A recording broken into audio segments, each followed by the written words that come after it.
Janata party అభ్యర్థి లేకపోయినా ఓట్లు ఎవరికి పడ్డాయంటే బీజేపీకే అన్నారు. ఎందుకు వేసారంటే ఎవరి పేరు చెప్పారు? ఏమన్నారు? మోడీ అంటేనే నరాలు లెక్కపరుచుకుంటా ఉన్నాయి. కొంతమంది కాంగ్రెస్ వాళ్ళు అన్నారు నాతోటి లీడర్లు, మేమేమో బయట కాంగ్రెస్ కోట ఏమన్నాం, లోపలికి పోయేసరికి మా చెయ్యం పువ్వు గుర్తు మీదకి పోయింది. అంటే వాళ్ళందరికీ బయట ఎట్టున్నా లోపల మోడీ అయితేనే మంచోడు అనేది ఉంది.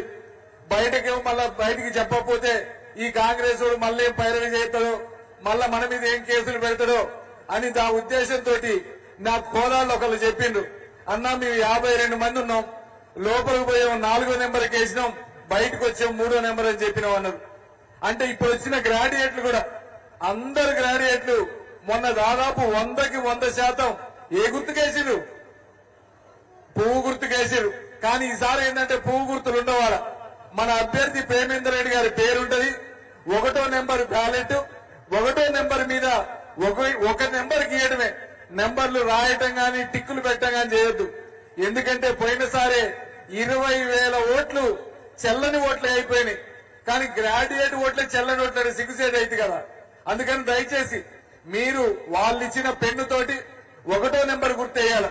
ఇంకొకటి, ఇప్పుడు అభ్యర్థుల గురించి మీకు తెలుసు, అన్న ప్రేమేందర్ రెడ్డి గారు సీనియర్ నాయకులు, 40 సంవత్సరాల నుంచి తను లాయర్ అయినా గాని పార్టీ కోసం ప్రాణాలు ఇచ్చేటట్టు కష్టపడ్డ నాయకుడు, సిద్ధాంతం పరంగా ఉన్న నాయకుడు.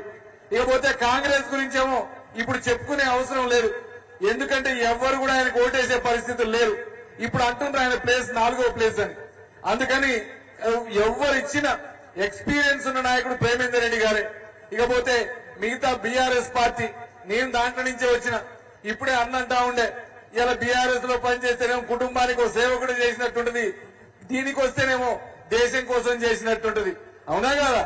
ఇలా దేశం కోసం ధర్మం కోసం ఒక సంతృప్తిగా పనిచేయాలంటే ఈ రోజు భారతీయ జనతా పార్టీలోనే, భారతీయ జనతా పార్టీకి ఓటేస్తేనే ఈ రోజు దేశానికి ఓటేసిన ఫీలింగ్ మన అందరికి ఉంటది. కాబట్టి మీరు ఆలోచించండి, మీ ఓట్లు ఎవరో చెప్తుండనో 500 ఇస్తుండనో 2000 ఇస్తుండనో వేస్తే ఇక మీరు చదువుకున్న చదువుకే వేస్ట్. మీరు ఇస్తే తీసుకోండి డబ్బులు, కానీ మీ ఓటు మాత్రం ఎవరు మీకోసం పనిచేస్తారు. ఈ రోజు ఎన్నో సమస్యలు ఉన్నాయి రాష్ట్రంలో. అంతకు ముందు 10 సంవత్సరాల బీఆర్ఎస్ వదిలిన సమస్యలు చాలా ఉంటే ఇప్పుడు వీళ్ళు వచ్చిన 6 నెలలనే 1000 కోట్లు సంపాదిస్తా ఉన్నారు. వాళ్ళ సంపాదనని ఈ రోజు బీఆర్ఎస్ బయట పెట్టట్లే.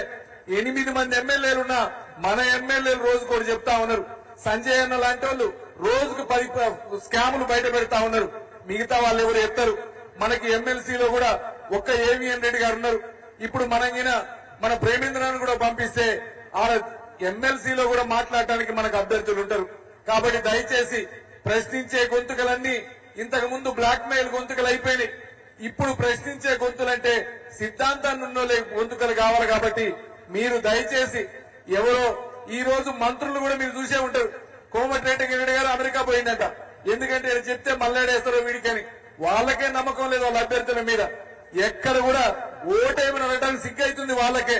ఎందుకంటే మీ ఓటేమని అడిగితే మమ్మల్ని తిట్టుకుంటారు అని కాంగ్రెస్ వాళ్ళు ఓటు అడిగే పరిస్థితులు లేరు. ఎవరు అడిగినా ఎవరు చెప్పినా ఇవాళ ఎవరికైనా ఓటు ఏ నెంబర్ అది 1వ నెంబర్ గుర్తుంది కదా. మనం పెన్ను తీసుకపోవద్దు దయచేసి. వాళ్ళు ఇచ్చే పెన్ను తోటి 1 నెంబర్ గీత గీయడమే, అటు ఇటు ఆట్లు కూడా వేయబాకండి. ఒట్టికి ఒక చిన్న గీత గీస్తే చాలు.